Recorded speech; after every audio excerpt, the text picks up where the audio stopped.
since the 21st of October, after having 2 weeks of hermetic siege, very, very tough and very strict siege on the Gaza Strip, 2.2 million people were living under total siege.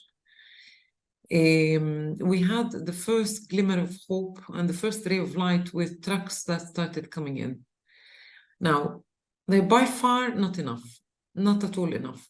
I mean, we've just come very close to 700 trucks, I think it is the latest number, which is 10% of what Gaza used to get before the war. Gaza used to get 500 trucks, including 100 only for humanitarian supplies. So it gives you an idea that what is coming in is by far not enough. It's a drop in the ocean. Gaza has not had 1 liter of fuel since the 7th of October. It's been 1 month. And we are at the bottom of the barrel. We found ways, we got stuff from the private sector, we were able to access a depot where we were able to get some fuel, so we're making do, but it's only a matter of time that UNRWA is going to run out of fuel. And that day is going to be a very, very, very even worse than what we are living through right now in Gaza.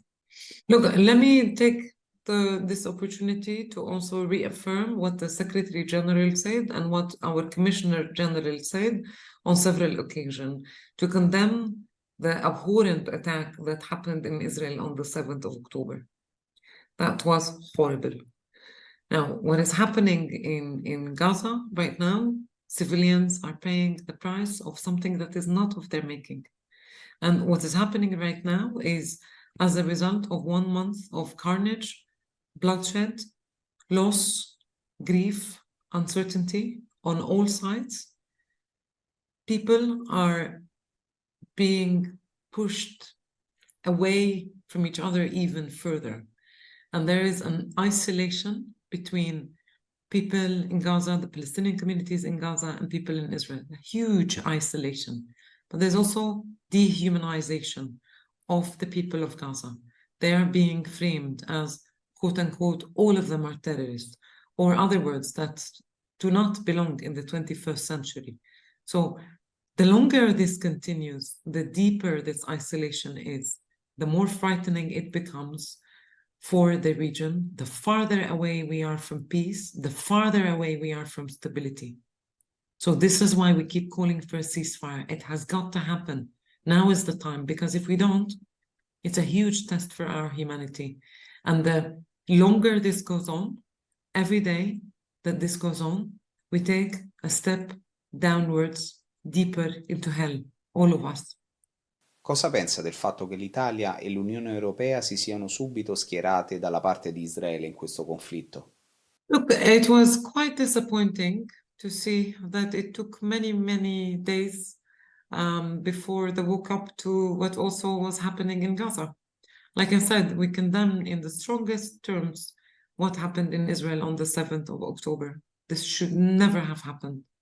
But we are very disappointed, and we are asking ourselves very deep questions over why did it take days for the world to start condemning what's happening in Gaza when the numbers were already very high, they were already in the hundreds. And then suddenly we all got reminded by the rules of war and human rights and humanitarian principles and the such. So we are disappointed, and I think the people of Gaza, the civilians like you and I, are very, very disappointed. And they're also asking themselves questions, you know, is human rights only applying to one part of the world and not to the Palestinians in Gaza? And I think it's a very legitimate question. And we have to all ask ourselves questions, and we also have to work collectively to save whatever is left of our humanity and to work together towards a ceasefire. Stability in this region is not just about this region. It's about the rest of the world. It's about Europe as well.